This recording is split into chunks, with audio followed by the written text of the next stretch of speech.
Hi, welcome to Barcart Bookshelf, a video series about books and the drinks I inspire. My name is Elias, and today we're talking about Blood of the Old Kings by Sung-Il Kim, translated by Anton Hur.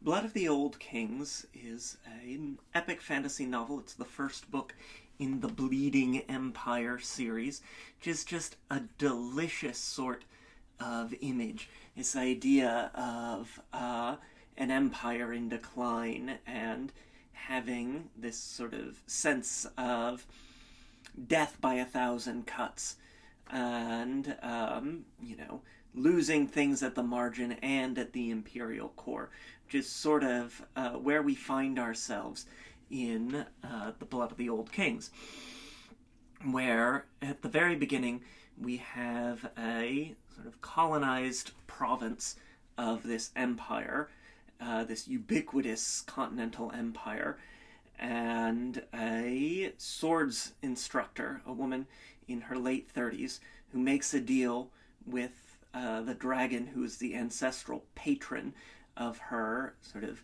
small nation unit, to become king. And she is able to become king by virtue of this sort of acclaim, or this magical bargain with the dragon, rather than through any sense of primogeniture or any direct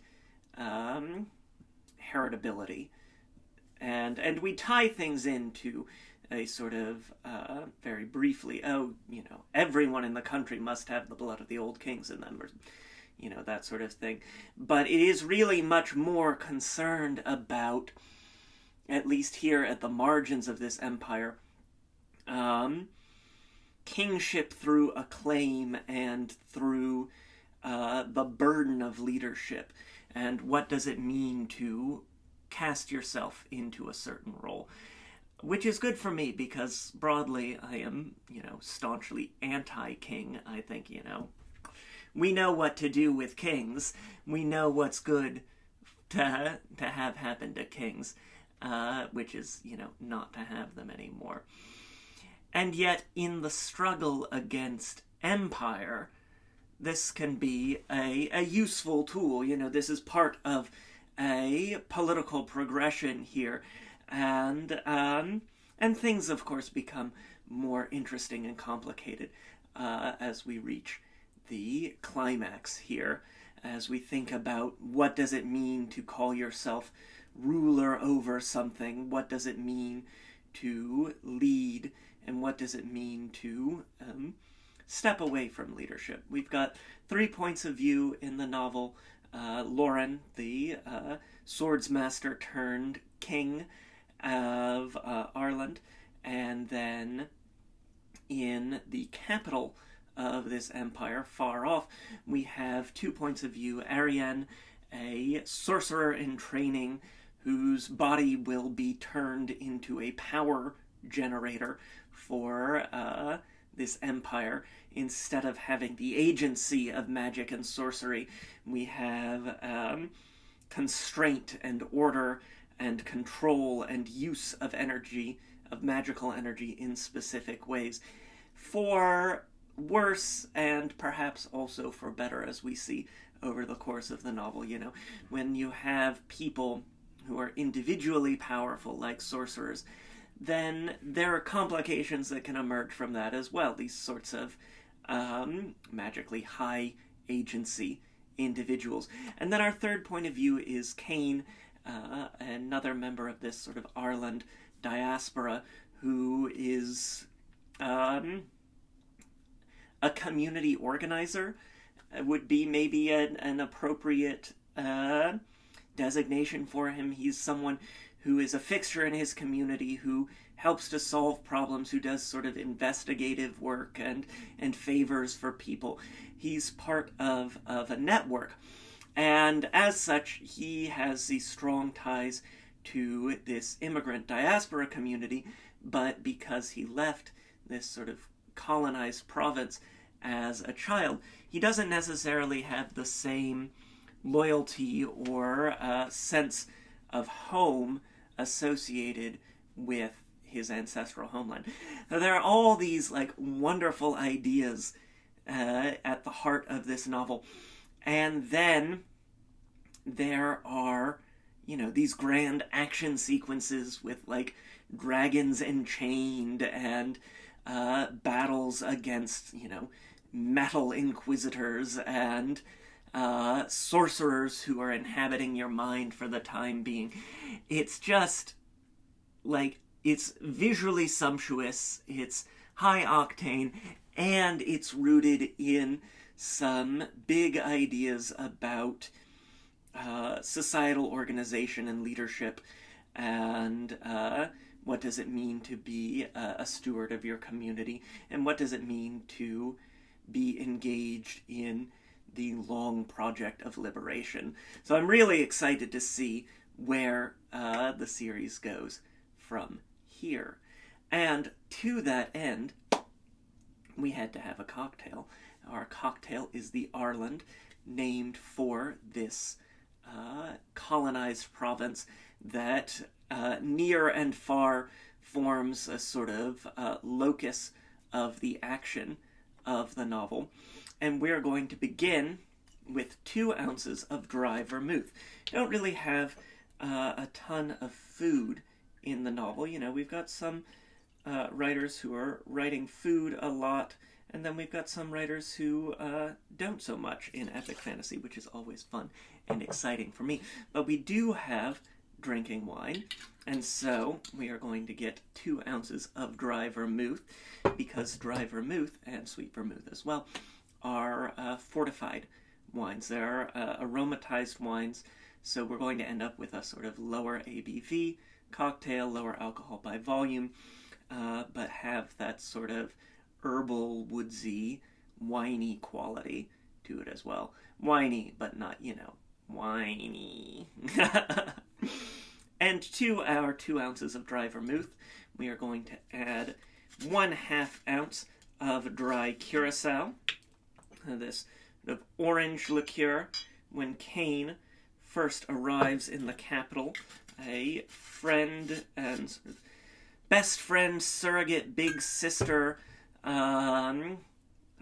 guiding figure for him, offers him an orange. So we're going to have that wonderful bit of orange fruitiness in there as well. Lovely. And then get 1/4 ounce of honey syrup, this strange and mysterious poison that we see in the book. And because it's just delicious to have that sweet kiss of honey. And for our Arland dragon, the emblem of this country, province, we're going to get a bit of smoke and a bit of fire with 1/4 ounce of Scotch whiskey. I'm using a Speyside Scotch. As always, when you're using fine spirits like scotches or brandies in your cocktails, or whiskeys of any kind, go for something that's sort of mid-range, rather than using your, really nice $200 bottle of scotch. This is the Trader Joe's Speyside Scotch whiskey. It's one that does all right as a little, snifter, a little snorf of whiskey at the end of the evening as a nightcap, but it also does really well in cocktails because it's just, a decent scotch. And that's what we want when we make a cocktail. We want something that's going to elevate and be made better by virtue of being in a mixed drink. You want that gestalt where the sum is greater, where the whole, rather, is greater than the sum of its parts. And that's sort of a sense that you get in Blood of the Old Kings as well. So we'll get that 1/4 ounce of Scotch whiskey. And then finally, for our bit of fire, a bar spoon of hot chili tincture, or if you've got like a spicy bitters, a couple of dashes of that to just bring the heat. And I've got a recipe for how I make a hot chili tincture in my book, Cocktails and Consoles. So you can check that out as well. Get our ice in there. always add our ice last because that's what cooks our cocktail. It's immediately going to start diluting and blending, and we don't want to, have to flee from the ruins of an old inn in a mad rush and come back to discover, oh my goodness, we have a watered-down cocktail. That wouldn't be fun for anyone. Least of all, sorceress or sorcerer Ariane.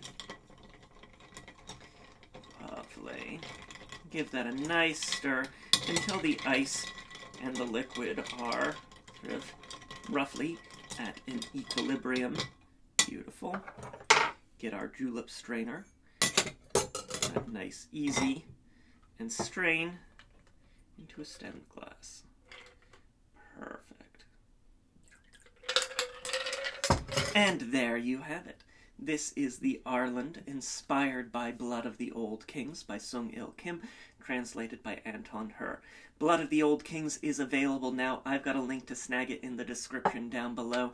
A huge thank you to the publisher Tor Books for sending me a review copy of this last summer, and a huge joy for me to finally get to read it and talk about it with all of you. I had a really wonderful time with this one, and I'm looking forward to continuing the Bleeding Empire series as it progresses, including with Blood of the Undying, or Blood for the Undying Throne, coming this October. I got a link to snag both of those if you're a pre-ordering type for Book 2. I've also got a link to snag my book, Cocktails and Consoles, 75 Cocktails and Mocktails, inspired by the wonderful world of video games, including, some big fantasy video games as well, like Elden Ring, that sort of thing. Check that out in the description below. Hit that like button. It makes me so happy when you do, and really helps us to understand what sorts of books you're interested in seeing more of here on Bar Cart Bookshelf. Got links to various forms of social media, including Blue Sky and Instagram, where there is always a written version of today's recipe.